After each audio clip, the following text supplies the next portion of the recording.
Artinya setiap pemimpin itu akan diminta pertanggungjawaban. Nah kita mesti gimana kalau gitu?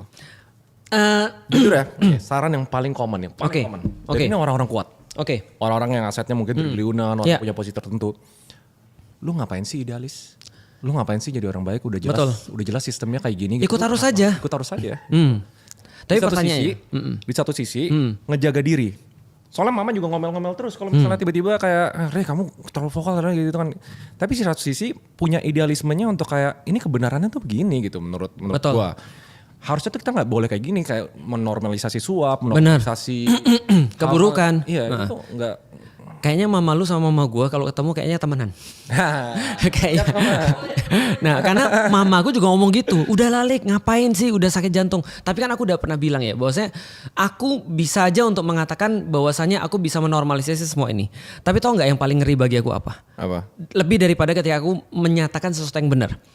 Ketika aku punya problematika, aku punya ancaman atau aku punya suatu hal yang mungkin akan nyulitin aku sendiri. Mungkin kayak antum misalnya, antum ancam kayak misalnya di target dan segala macam. Tapi lu kebayang nggak sih suatu hari nanti kalau anakku udah gede terus dia ngomong begitu, dia nanya, Abi kan pernah hidup di zaman itu tuh.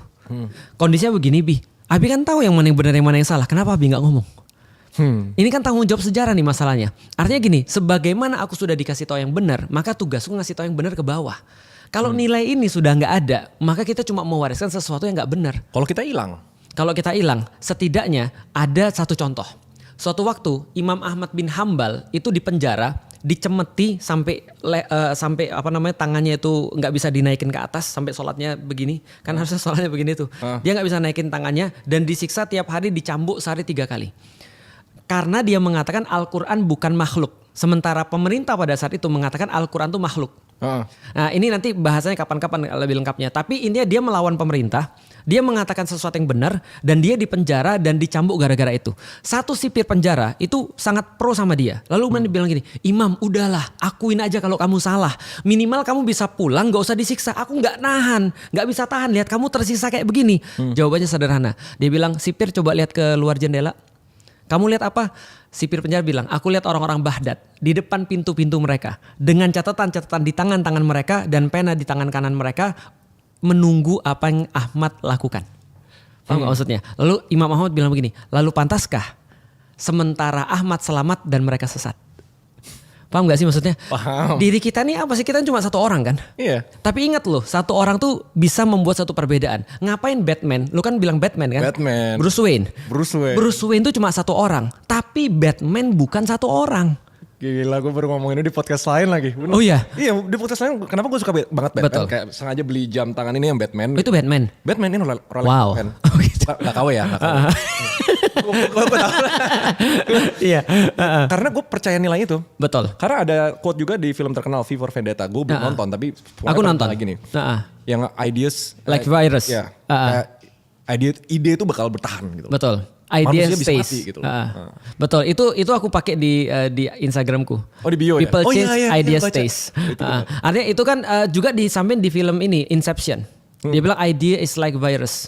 Ide itu seperti virus, dia nggak bisa dibunuh. Dia mungkin bisa jadi dia bisa jadi mungkin diam, dia bisa jadi kemudian bertahan. Tapi begitu dia menemukan inang yang tepat, dia akan berkembang lagi. Artinya apa? Balik lagi bro, dunia ini dibentuk oleh orang-orang yang yakin. Nah termasuk yakin bahwa keburukan itu akan terus. Tapi kan kita kan nggak bisa kayak gitu. Makanya di dalam Islam balik lagi kita bukan cuma bekerja untuk dunia ini, kita bekerja hereafter, untuk setelah daripada dunia, karena kita yakin ada nilai-nilai yang perlu kita jadiin sebagai bekal nanti. Yang paling gampang anak-anak kita dulu lah. Gampangnya gini ya, masa kita rela sih nanti anak-anak kita besok dia nerima suap? Dia bilang, kita tanya kenapa kamu menerima suap? Dia bilang begini, ya gimana Bi? Yang lain juga begitu. Kalau kita menormalisasi satu kejahatan, ingat kejahatan tuh gak pernah sendirian. Dia akan bawa teman-temannya yang lain. Oke Rick, siap ya. Tapi berarti ini pokoknya dicatat nih orang-orang yang bakal ikut penjara bareng. Ikut penjara bareng. Makanya lu login dulu. Tenang, kameramen selalu selamat.